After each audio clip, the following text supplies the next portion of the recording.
Money can buy you a mansion with 42 rooms. It can buy you a fleet of cars, a private jet, a view of the ocean that makes visitors gasp. It can buy you the best doctors in the world, the finest physical therapists, equipment that costs more than most people's houses. But money can't buy you laughter. Richard Lawson learned that the hard way. Let me tell you about a Thursday afternoon in June when everything changed for a man who thought he'd lost everything that mattered, despite having everything money could buy. Richard Lawson was 53 years old and worth $4.7 billion. He'd built his fortune in commercial real estate, bought his first building at 26, turned it into an empire by 40. Forbes profile. TED Talks. Philanthropist of the Year. All of it. He had a house in Pacific Palisades that looked like something from a movie, all glass and white marble and rooms that echoed because they were too big to ever feel full. An infinity pool that bled into the horizon. Gardens maintained by a staff of 6. A view of the Pacific that real estate agents called priceless. He'd lost his wife, Catherine, to cancer 3 years earlier.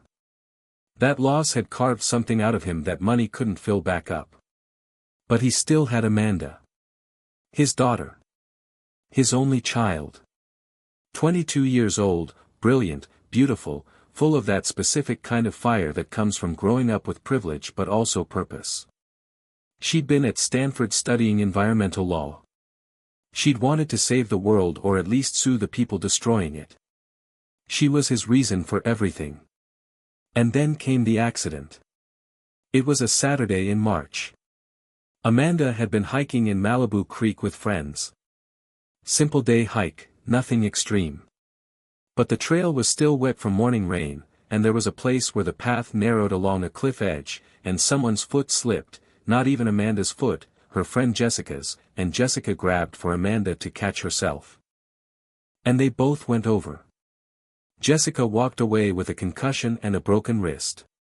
Amanda broke her spine. T6 vertebra. Complete injury. The doctors used words like permanent, and paralysis, and wheelchair-dependent, with the careful gentleness of people who deliver death sentences for a living. Richard threw money at it like money was ammunition. The best neurosurgeons in the country. Experimental treatments in Switzerland. Stem cell therapy in South Korea. Physical therapists who cost $15,000 a week. Nothing changed. Amanda would never walk again. But that wasn't the worst part. The worst part was watching his daughter disappear.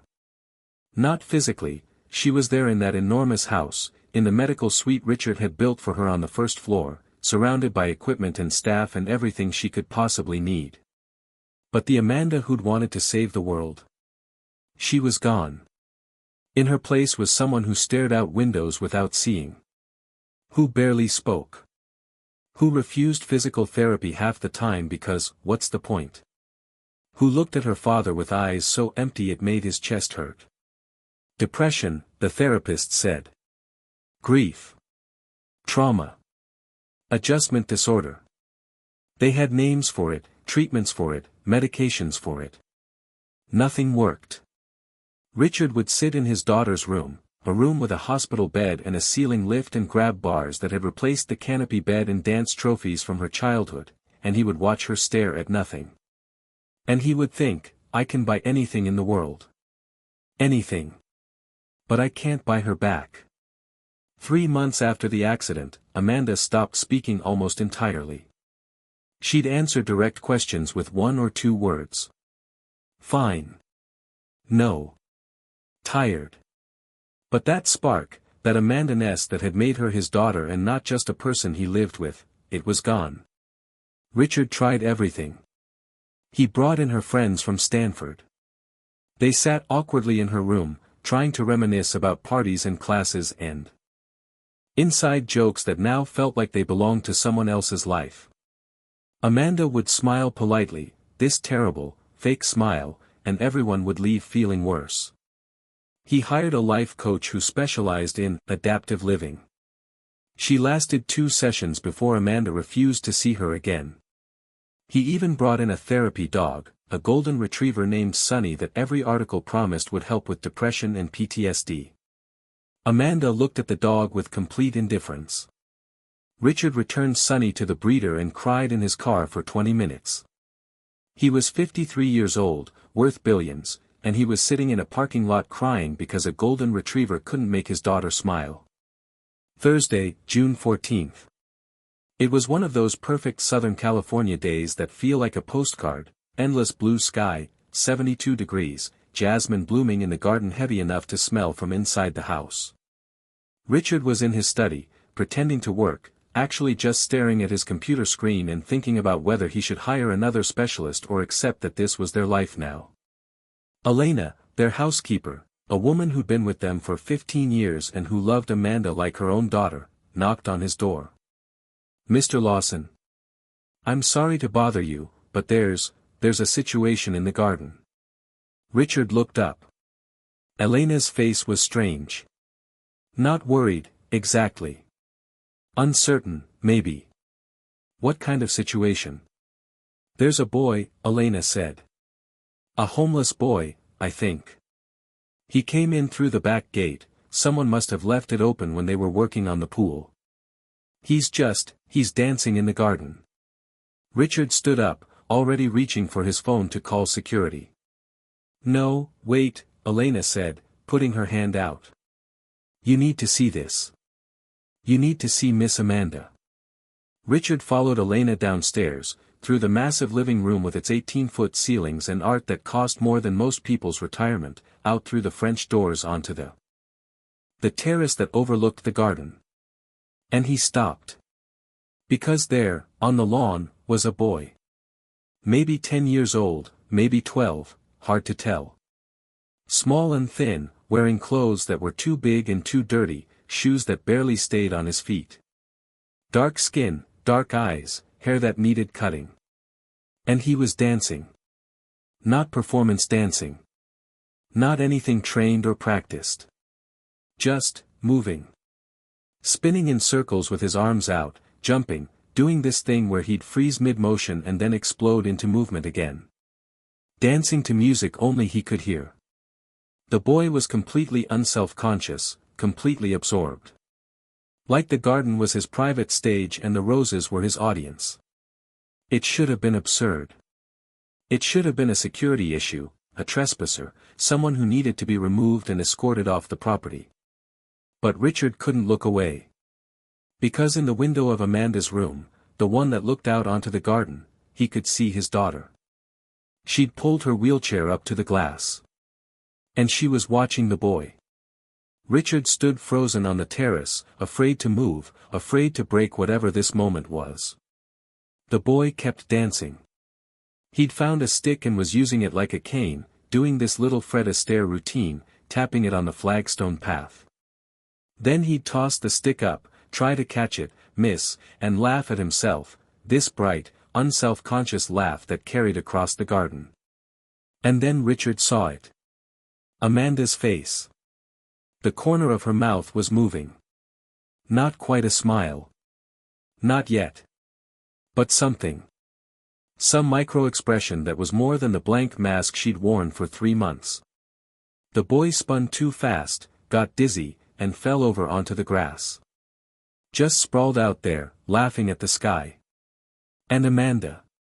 Amanda laughed. It was small. Barely a sound. But Richard heard it from 40 feet away because he'd been waiting to hear that sound for 93 days. His daughter had laughed. Richard moved without thinking. Down the terrace steps. Across the lawn, toward this strange boy who was still lying in the grass looking at clouds. The boy saw him coming and scrambled to his feet, grabbing his stick like it might protect him. "I'm sorry, mister," the boy said, backing up. "I didn't mean no harm. The gate was open, and I liked the flowers, and I was just dancing, I wasn't stealing nothing, I swear." His voice had an accent Richard couldn't quite place. Southern, maybe, or something else. His eyes were huge and scared. Richard raised his hands, trying to look non-threatening. "It's okay. You're not in trouble. What's your name? The boy hesitated. Cola. Cola. Like the soda?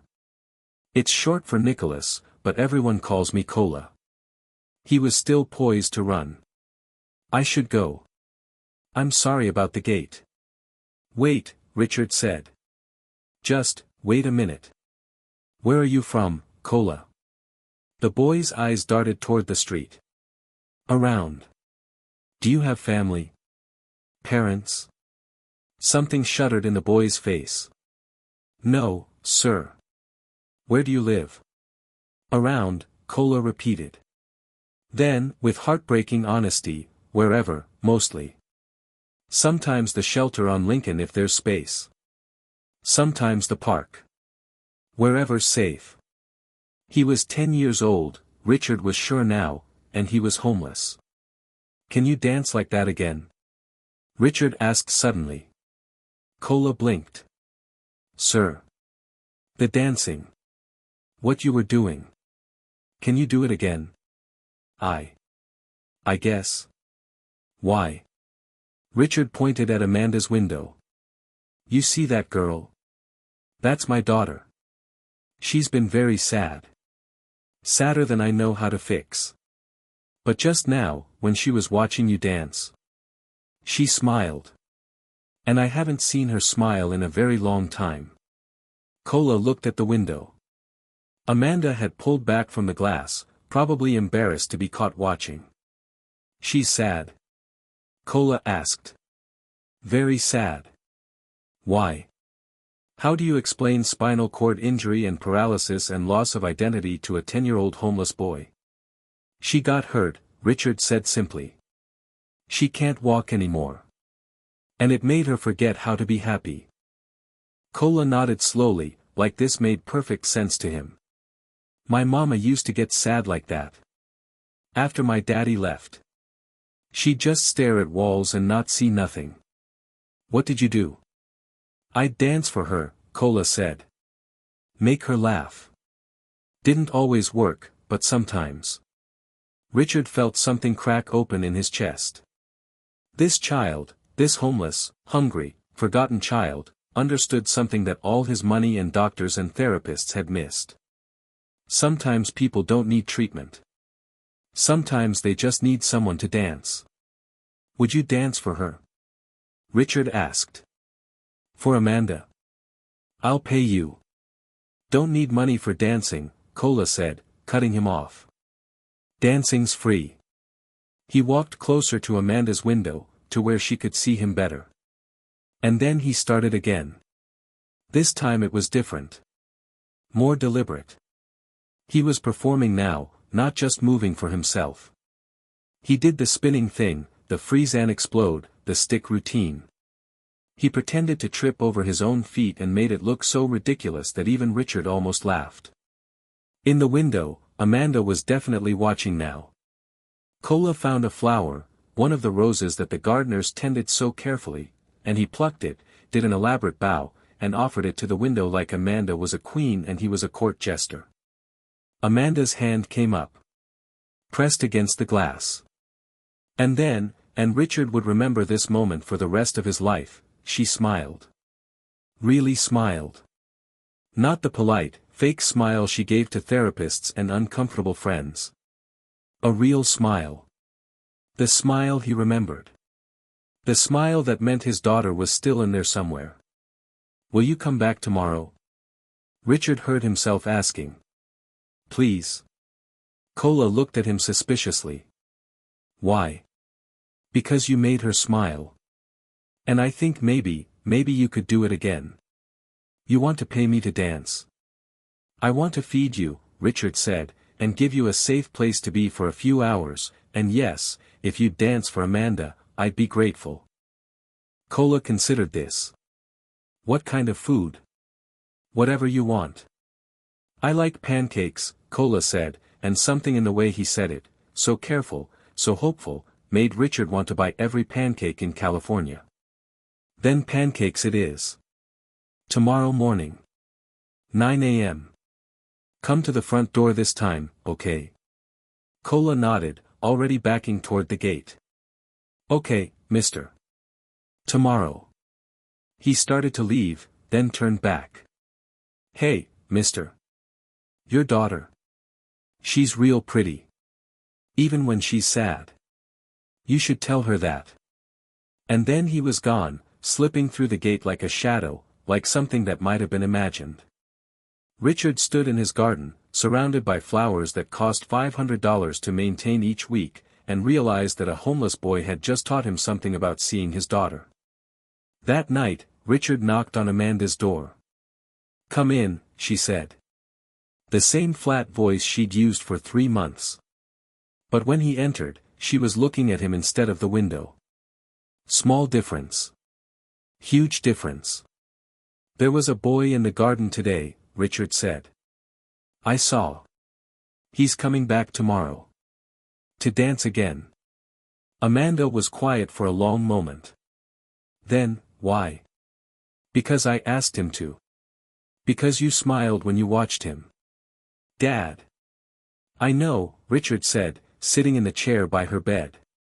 "I know you're tired of me trying to fix things. Trying to make you feel better. I know all the therapists and treatments and attempts are exhausting. But Amanda, sweetheart, I watched you smile today for the first time in 3 months, and I don't care if it was because of a dancing boy or a singing cat or aliens landing on the lawn. Whatever makes you smile, I want more of it." Amanda's eyes filled with tears. He was happy. That boy. He had nothing, you could tell, his clothes, his shoes, but he was dancing like it was the best day of his life. "Yeah," Richard said softly. "And I have everything. This room, this house, you, all these people taking care of me.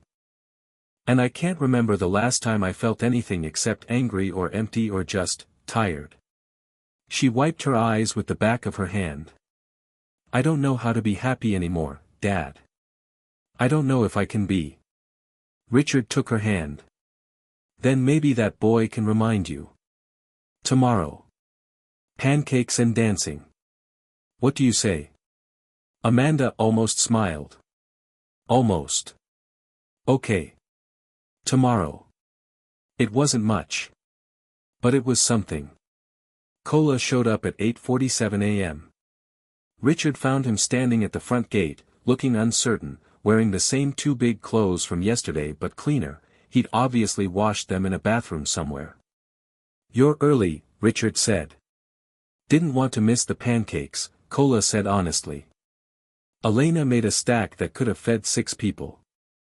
Cola ate like he hadn't seen food in days, which, Richard suspected, might be true. Between bites, Cola talked. About living on the streets. It's not so bad in summer, but winter's real hard. About his mother, she died last year, her heart just stopped.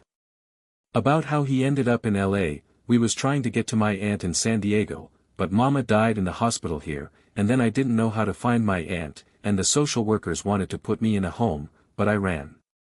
He said all of this matter-of-factly, like these were just facts about his life, not tragedies that would destroy most people. Do you go to school? Richard asked. Sometimes. When I can. I like to read.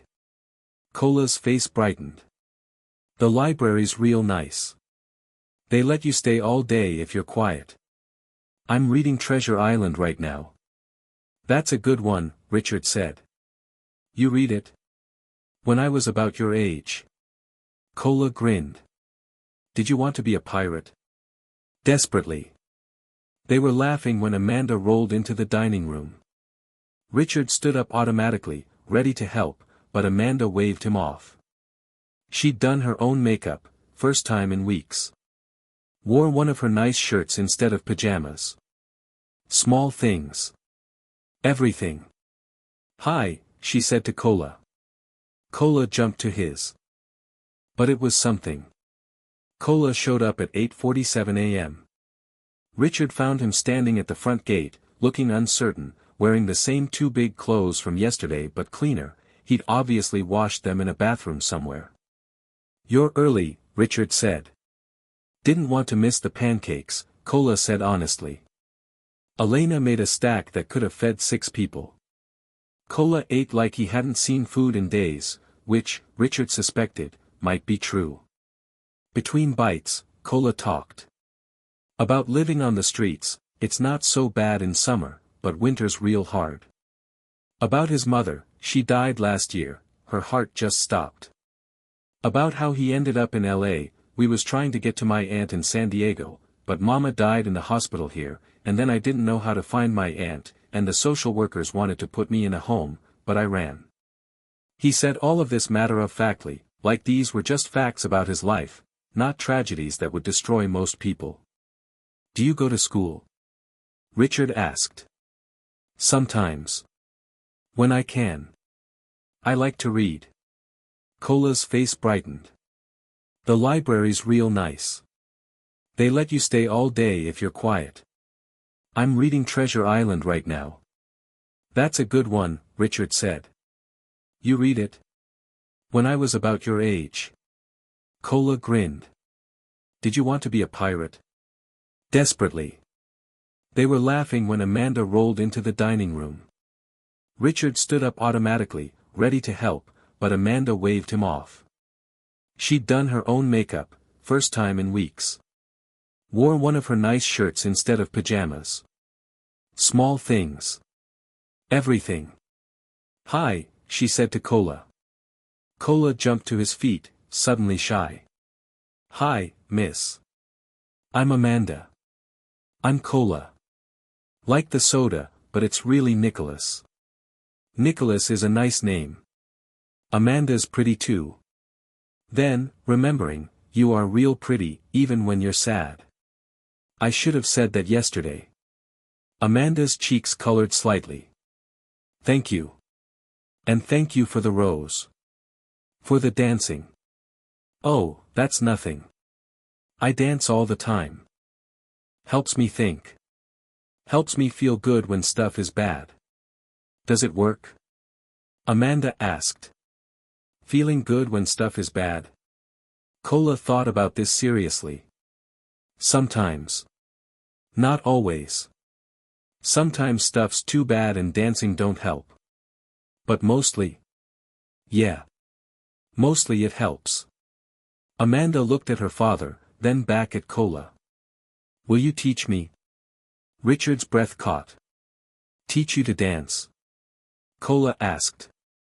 I can't move my legs. But maybe my arms. My upper body.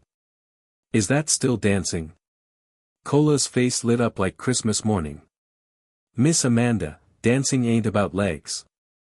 It's about feeling something and letting your body show it. You got arms, you got a face, you got, he gestured vaguely at his chest, you got heart. That's all you need. And so it began. Every morning for the next 2 weeks, Cola showed up at the Lawson house. Richard paid him, insisted on it, even though Cola protested, and fed him breakfast. Then Cola and Amanda would go out to the garden, and Cola would teach Amanda to dance. He started simple. Hand movements. Making shapes in the air. Rhythm patterns that Amanda could tap out on her wheelchair armrests. Feel the music, Cola would say, even though there was no music playing. It's inside you. You just gotta let it out. At first, Amanda was self-conscious, stiff. But Cola was relentless in his encouragement. Yes. Like that. You see how your hand did that swoopy thing? That was beautiful. I just moved my hand, Cola. You didn't just move it. You danced it. There's a difference. Slowly, so slowly Richard almost missed it, Amanda started to change. She would smile when Cola arrived. She'd laugh at his dramatic interpretations of what different dance moves meant. This one's the, I just found $5 dance. This one's, the burger was better than expected. This one's, my shoe finally came untied so I don't have to walk funny anymore. She started doing her physical therapy again, not because therapists told her to, but she wanted to be stronger. For dancing. If I can build up my core, she told Richard one night, I can move my upper body better. I can dance better. Richard wanted to cry. His daughter had a reason to get stronger. But it wasn't just Amanda who was changing. Cola started showing up cleaner. Started speaking with more confidence. Started talking about, when I grow up, instead of just surviving today. What do you want to be? Amanda asked him one afternoon. They were in the garden. Amanda was in her wheelchair, practicing a routine Cola had choreographed for her, all upper body, all heart. Cola was sprawled on the grass, chewing on a piece of grass like a country philosopher. I don't know, Cola said. Never really thought about it. Just thought about not dying, mostly. But if you could be anything. Cola was quiet for a long time. I think maybe a teacher. Or someone who helps kids. 'Cause I know what it's like when nobody helps you, and it's real hard. Amanda looked at this boy, this child who'd been abandoned by every system meant to protect him, who'd lived on streets and slept in parks and still showed up every morning to teach her how to dance, and something fierce and protective rose in her chest. You're going to be amazing at that, she said. You think? I know. Week 3. Thursday afternoon. Richard was in a meeting with his lawyers about a property acquisition in Denver when Elena knocked urgently on his study door. Mr. Lawson, I'm sorry, but Miss Amanda needs you. Right now. Richard ended the call mid-sentence and ran. He found Amanda in the garden, in her wheelchair, crying. Not sad crying. Angry crying. Cola stood a few feet away, looking terrified. What happened? Richard demanded. Social services, Amanda choked out. There were people here. They saw Cola, asked Elena who he was, and now they're saying. I gotta go, Cola said, backing away. They said they're coming back with police. They said I'm gonna go to juvenile detention for trespassing. And they're gonna find me a foster home and... No, Amanda said fiercely. No, that's not, Dad, we can't let them. Richard's mind was already moving, already calculating. He'd spent 3 months trying to solve his daughter's problem with money and resources and power, and nothing had worked. A homeless boy with nothing but joy and dance had succeeded where everything else failed. And now the system wanted to take him away. Cola, Richard said carefully. Do you have any family? Anyone who has legal custody of you? No, sir. Just me since Mama died. What if? Richard paused, making sure he meant this, making sure it wasn't just impulse. He looked at his daughter's tear-stained face, at this boy who'd given her back something Richard thought was lost forever. What if you stayed here? What if we made it legal? What if I became your foster parent, and then we figured out something more permanent? Cola froze. Sir. I'm offering you a home, Cola. A real one. Not just breakfast and dancing lessons. A room, a family, school, everything. If you want it. Why? Cola whispered. Why would you do that?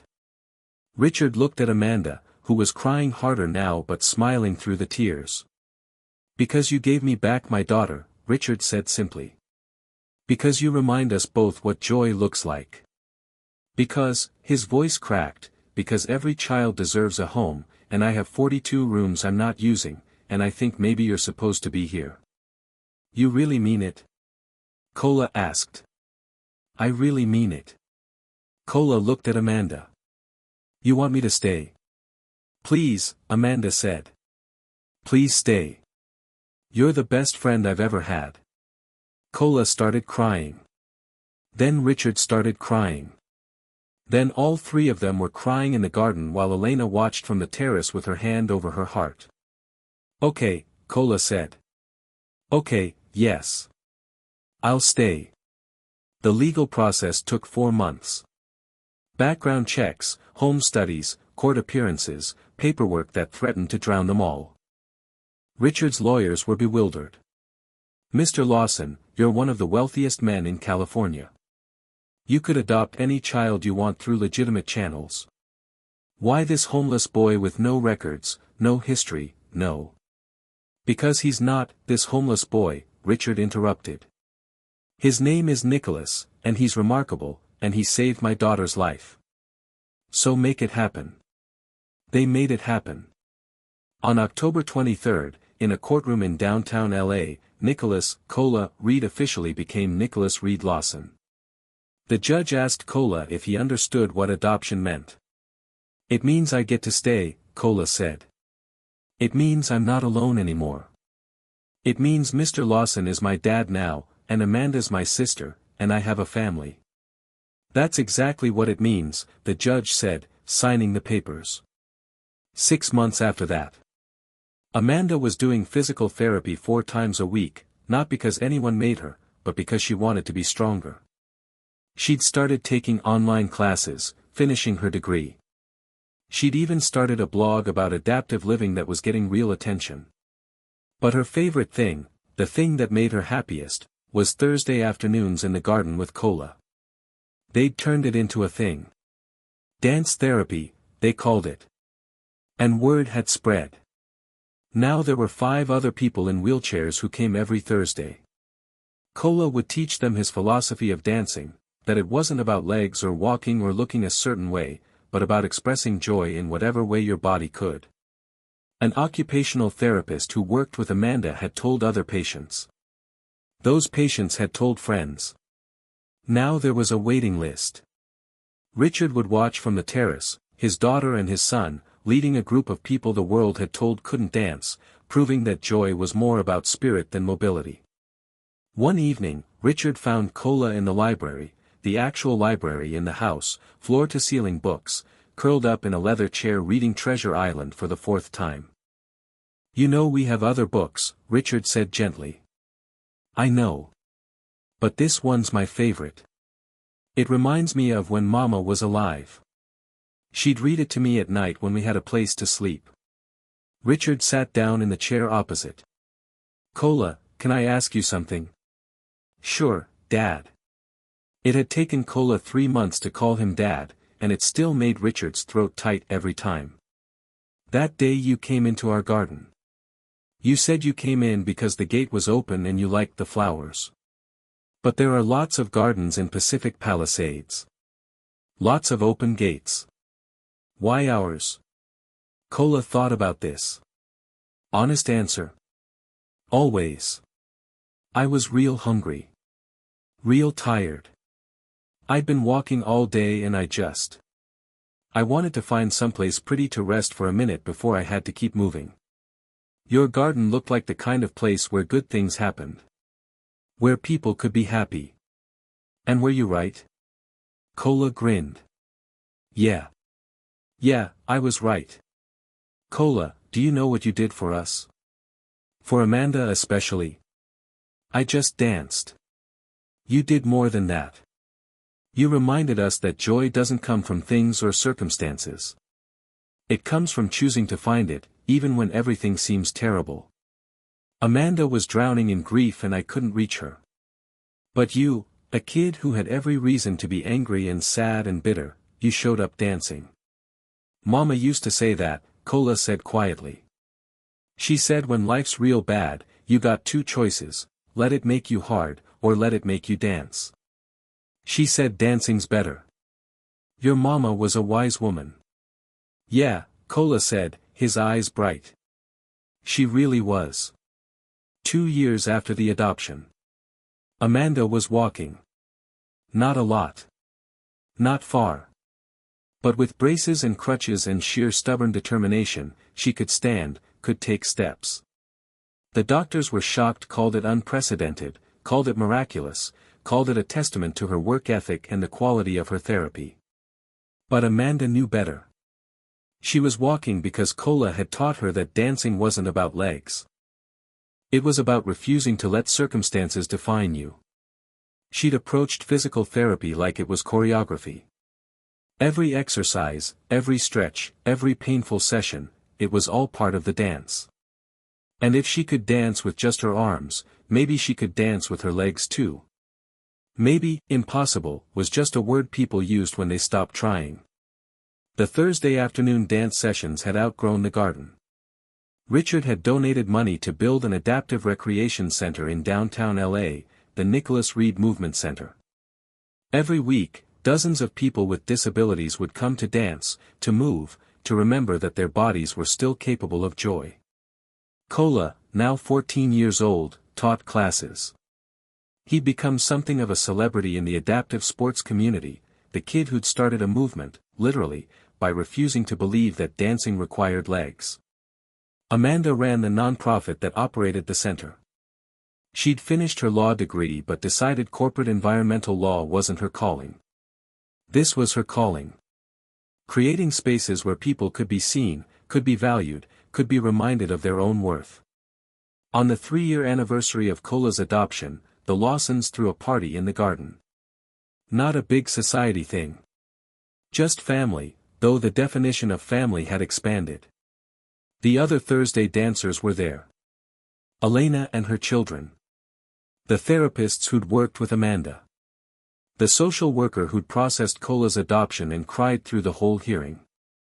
Richard stood on the terrace, watching Kola and Amanda lead everyone in an improvised dance, some people in wheelchairs, some with crutches, some with prosthetics, some able-bodied, all moving together in this beautiful, chaotic expression of joy.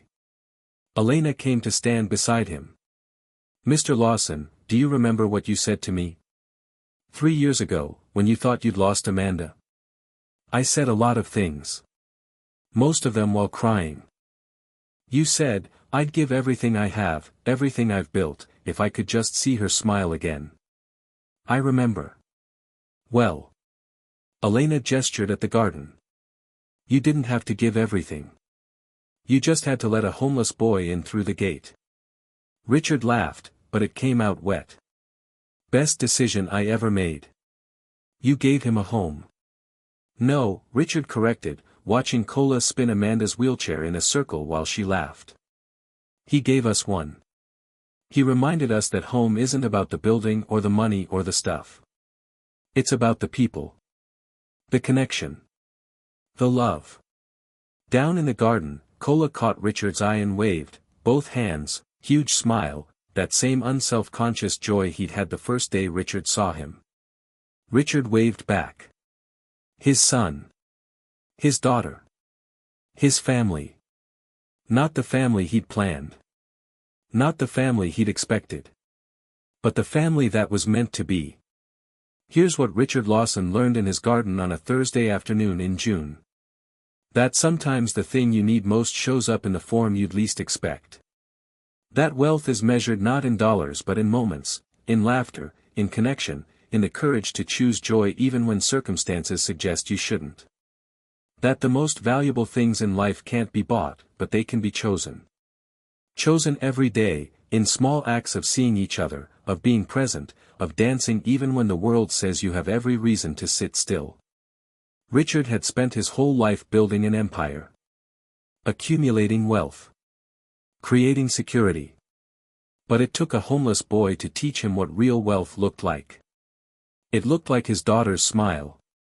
It looked like a garden full of people who'd been told they couldn't, proving they could. It looked like a family built not by blood or law, but by choice and love and the simple act of leaving a gate open. Kola used to say, still says, actually, dancing ain't about the steps. It's about the spirit. And he was right. Life isn't about the circumstances. It's about the spirit you bring to them. The choice to dance, even when everything says you should sit down. The choice to joy, even when grief seems easier. The choice to see each other, really see each other, even when the world teaches us to look away. That's the dance. And the Lawsons? They're still dancing. All three of them. Together. If you enjoyed this story, like and subscribe to this channel, let us know where you are watching from.